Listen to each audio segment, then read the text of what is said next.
안녕하세요. 이번 동영상에서는 창호 및 유리의 수량 산출 방법을 살펴보겠습니다. 창호공사에서 창호 프레임 설치와 유리 설치는 따로 이루어지는데요. 먼저 창호공사의 수량 산출부터 살펴보겠습니다. 창호는 대부분 외주 시공을 하게 되기 때문에 제작 및 운반, 설치, 보양까지 모두 포함한 단가로 산출을 하게 됩니다. 우선 도면에 표기되는 내용을 살펴보겠습니다. 창호는 이처럼 평면도상에서 종류별로 창호 기호와 일련 번호를 표기하는데요. 이 평면도에서는 창의 경우 형태가 같은 2번 일련 번호가 있는 PW 창 2개가 있고 3번 PW 창이 하나 있습니다. 문의 경우는 형태가 같은 2번 PD 문 2개가 있습니다. 이렇게 기호를 평면도에 표기한 다음에 도면 뒤쪽에 창호 일람표를 만들어서 각각의 창호에 대한 상세한 내용을 표기하게 됩니다. PW 2번 창과 PW 3번 창에 대해서 창의 재질과 모양, 크기 그리고 창에 대한 세부적인 철문에 대한 정보까지 이렇게 일람표에 표기하게 됩니다. 문도 일련번호 2번이 PD가 있었는데요. 마찬가지로 문의 재질과 모양, 크기 그리고 문에 대한 세부적인 내용이 자세하게 표기가 됩니다. 우선 기본적인 내용이긴 하지만 기호의 표기 방법을 다시 한번 정리하면 기호는 앞에서 보신 것처럼 동그라미 기호를 반으로 나누어서 표기를 하는데요. 구분하는 일련 번호를 위쪽에 쓰고 아래쪽에 알파벳 기호로 창호의 정보를 표기를 합니다. 여기서는 PW라고 표기되어 있는데요. 창호는 프레임에 해당하는 울고미의 재질을 먼저 표기하게 됩니다. 울고미의 종류는 알루미늄, 합금, 합성수지, 강철, 스테인레스 스틸, 목재가 있습니다. 여기서 P는 합성수지, 그러니까 플라스틱의 약자 P를 표기하는 것입니다. 이렇게 울고미의 재질을 나타내는 알파벳 약자를 먼저 표기하고요. 그 다음에 창호의 용도를 표기하게 되는데 이 용도로는 창, 문, 방화문, 셔터 등이 있습니다. 창은 윈도우니까 윈도우의 약자를 따서 W를 표기하게 됩니다.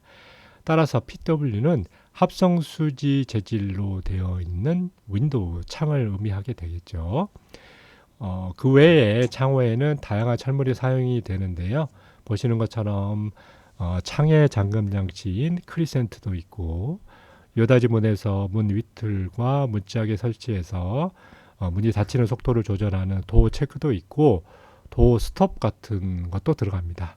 만일 이것을 별도로 구매해서 설치해야 한다면 별도로 구매하는 비용을 계산할 필요가 있겠죠. 그리고 창호 프레임을 설치할 때 추가적으로 계산해 넣어야 하는 것이 있는데요. 우리가 콘크리트 벽체를 시공할 때는 이렇게 창호가 들어갈 자리에 구멍을 먼저 만들어 놓는데 보시는 것처럼 콘크리트의 타살 압력이나 치갑 때문에 겉부집이 부풀어 올라서 개구부 모양이 많이 비틀어지게 됩니다. 그래서 도면에 나와 있는 치수보다는 조금 크게 개구부를 만들어 놓는데요. 이렇게 조금 큰 개구부에 창호 프레임을 달고 나면 비어있는 틈새를 메워주는 사춤 처리를 해야 합니다. 이전 동영상 중에서 미장공사 부분에서 이 부분을 말씀드리기도 했는데요. 이거를 창호 주위 모르타르 충진이라고 할 수 있습니다. 이 사춤 시공을 누가 할 것이냐에 따라서 미장 항목에서 산출할 수도 있고 창호 항목에서 산출할 수도 있습니다. 이 사춤 수량은 창호 프레임을 따라 빈틈을 메워주기 때문에 창호의 외주 길이로 산출을 합니다. 다만 문의 경우는 바닥 미장으로 한꺼번에 시공하기 때문에 바닥을 제외한 3면만으로 산출을 합니다. 그리고 외부에 미안한 창호는 모르타르를 사춤하는 것만으로는 비가 새는 것을 막을 수 없기 때문에 탄성이 있는 재료로 창호 주위를 따라 코킹을 해줍니다. 따라서 창호 주위 코킹 수량을 산출해 줘야만 합니다. 자, 그래서 창호 공사의 산출 항목을 정리하면 다음과 같습니다. 우선 창호 및 창호 철문의 제작 및 설치 비용을 일괄해서 산출을 합니다.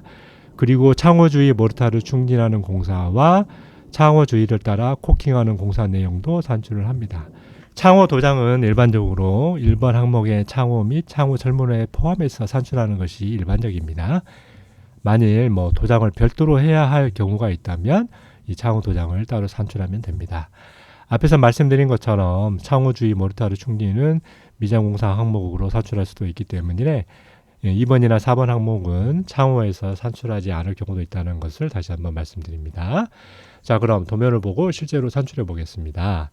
앞에서 보았던 도면인데요. 여기서는 합성수지제 창호 2번을 산출해 보겠습니다. 이 창호는 도면에 보시는 것처럼 2개가 설치됩니다. 창호 수량을 산출할 때는 창호 일람표에 있는 자세한 내용을 확인하면서 산출을 합니다. 제일 먼저 창호는 외주 시공으로 제작에서 설치 보양까지 모두 포함한 단가를 적용해서 합성수지제 규격에 해당하는 창 2개를 적용을 합니다. 그 다음 창호 설치 후에 창호주의 모르타르 충진을 산출해야 되겠죠. 창호주의 모르타르 충진은 창호의 외부 둘레 길이로 산출을 합니다. 그래서 창호 폭이 1.2m이고 높이가 0.8m이니까 이 두 값을 더해서 곱하기 2를 하면 둘레 길이가 나오고요. 이 창호가 2개 있으니까 2를 곱하면 8m가 나옵니다. 이 창은 외부에 설치되니까 창호 주위를 따라서 코킹을 산출해야겠죠. 창호 주위 코킹은 보통 외부 1면만 산출하는데요. 창호 둘레 길이를 따라서 코킹을 하게 되니까 앞에서 계산한 창호 주위 모르타르 충진과 같이 계산할 수 있습니다. 그래서 둘레 길이로 8m가 됩니다. 기타 창호 철물과 방충망이 있는데요. 창호 외주비에 통합해서 발주가 된다고 보고 별도로 산출하지는 않겠습니다. 그 다음에 도면을 보시면 합성수지제 문 PD02번이 2개 있습니다. 이 문에 대한 자세한 내용은 창호 일람표에서 확인할 수 있고요. 창과 마찬가지로 문도 외주 시공으로 제작 및 운반 설치 보양까지 모두 포함한 단가를 적용해서 합성수지제 문 2개를 적용합니다. 그리고 창호 프레임 설치 후에 창호주의 모르타르 충진을 산출해야겠죠. 문의 경우에는 문 아래쪽이 바닥 미장과 함께 공사가 이루어진다고 보고 바닥을 제외한 3면만 산출하면 됩니다. 그래서 윗면으로 1.1m, 높이가 2.1m니까 양쪽에 계산을 하면 곱하기 1을 하고 이 창호가 2개 있으니까 2를 곱하면 10.6m가 되는 것을 알 수 있습니다. 이 문은 외부의 면한문이 아니기 때문에 창호주의 코킹을 적용하지 않아도 될 것 같습니다. 자, 여기까지 창호공사에 대한 수량산출을 살펴봤고요. 두 번째로 유리공사 산출, 수량산출을 살펴보겠습니다. 건축물에는 다양한 유리가 사용이 되는데요. 여기서는 간단하게만 정리해 보겠습니다. 유리 강도를 높여서 안전성을 강화한 유리로는 강화유리와 배강도 유리가 있고요. 외부의 면한 창에는 단열 성능을 강화하기 위해서 기본적으로 복층유리가 사용이 되는데요. 이 복층유리에 코팅을 해서 적외선을 반사하는 성능을 갖춘 열선 반사 유리가 있고 내부에 난방열이 빠져나가지 않도록 처리한 로이 유리가 있습니다. 사진에서 보시는 것처럼 유리는 창호 프레임이 설치된 후에 별도로 끼워지게 되는데요. 유리를 끼우기 전에 세팅 블록을 설치해서 유리와 창틀이 일정한 간격을 유지할 수 있도록 만들고 유리를 창틀에 끼운 후에는 유리가 움직이지 않도록 끼움제로 고정한 후에 실링제를 주입해서 마무리합니다. 따라서 유리공사에서 비용을 산출해야 하는 항목으로는 유리의 종류별 규격별로 유리를 구입하고 시공하는 비용을 적용해서 산출하고요. 그런데 창호 일람표를 보고 유리 면적을 정확하게 산출하는 것이 약간은 번거롭습니다. 그래서 창호의 외곽 지수를 이용해서 면적을 산출하는 간단한 방법을 많이 적용하는데요.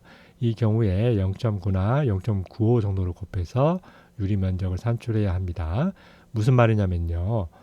이렇게 창호가 있을 때 유리 면적을 정확히 산출하려면 이렇게 노란색 점선으로 이루어진 부분, 이 부분의 면적을 산출해야만 합니다. 그런데 도면에는 이 부분의 치수가 디테일하게 표기되지 않기 때문에 도면에 치수가 나와 있는 이렇게 빨간색 점선으로 이루어진 창호 외곽 치수를 이용해서 면적을 산출한다는 뜻입니다. 그런데 실제 유리는 이보다 면적이 작으니까 여기에 0.9나 0.95를 곱해서 프레임의 면적을 빼주는 식으로 계산한다는 의미입니다. 그래서 유리 면적은 창호 외곽 면적에 0.9나 0.95를 곱하는 식으로 산출을 하고요. 유리공사에서 또 산출해야 항목으로는 유리를 끼운 후에 실링제로 고정하는 유리주의 코킹을 산출해야 합니다. 이것도 유리 면적 산출할 때와 마찬가지로 치수가 나와 있는 창호 외곽의 둘레 길이를 산출해서 0.9나 0.95를 곱하는 식으로 산출을 합니다. 그런데 산출할 때 주의해야 될 부분이 있는데요. 유리주의 코킹은 이렇게 누름대를 끼고 나서 움직이지 않도록 코킹을 해주는 것을 말하는데, 근데 이렇게 창호가 있다고 하면 실제로 유리에 코킹을 해야 하는 부분은 노란색 점선으로 된 둘레의 길이에 해당합니다. 그런데 창호 외곽 치수로 산출한다고 하면 이렇게 수평 부분의 치수가 2번 들어가게 되고 수직 부분의 치수, 높이가 4번 들어가야 됩니다. 그래서 계산할 때는 창호 폭이 2번 들어가니까 2를 곱하고요. 창호 높이는 4번 들어가니까 4를 곱합니다. 여기에 0.9나 0.95를 곱해서 프레임에 해당하는 부분을 빼주는 것이고요. 또 유리 코킹은 양면 모두 해주는 것이니까 2를 곱해서 산출을 합니다. 자, 그럼 도면을 보고 실제로 산출해 보겠습니다. 앞에서 산출했던 합성 수지제 창호 2번을 산출해 보겠습니다. 자, 창호 일론표를 봐야 되겠죠. 유리에 대한 내용을 보니까 로이 유리로 판유리 5mm짜리 사이에 공기층이 12mm 들어가 있는 유리를 사용하라고 되어 있습니다. 해당 규격에 맞는 유리의 면적을 먼저 산출하면 앞에서 말씀드린 것처럼 유리의 정미 면적을 산출하는 것이 번거로우니까 창호의 외곽 치수를 사용한다고 했습니다. 조금 확대해서 볼까요? 치수도 알아보기 쉽게 표기하겠습니다. 그러면 창호 폭이 1.2m이고 높이가 0.8m이니까 창호의 면적을 구하면 1.2 곱하기 0.8이 되고요. 여기에 프레임 면적을 빼주기 위해서 0.9를 곱하면 창 하나의 면적은 0.864 제곱미터가 됩니다. 그 다음에 유리주의 코킹을 산출해야겠죠. 코킹은 이렇게 유리 외곽선을 따라서 해야 되는데 계산의 편의상 창호 외곽선을 따라서 한다고 했습니다. 그래서 창호 폭만큼 2번 코킹을 하고 창호 높이만큼 4번 코킹을 하는 식으로 계산을 해야 되겠죠. 그래서 0.8에 4를 곱한 다음 프레임의 두께를 빼주기 위해 0.9를 곱하고 양면에다가 이 창호가 2개 있었으니까 2를 2번 곱해주면 20.16m가 나옵니다. 자, 지금까지 창호 공사와 유리 공사의 수량 산출에 대해서 살펴보았습니다. 감사합니다.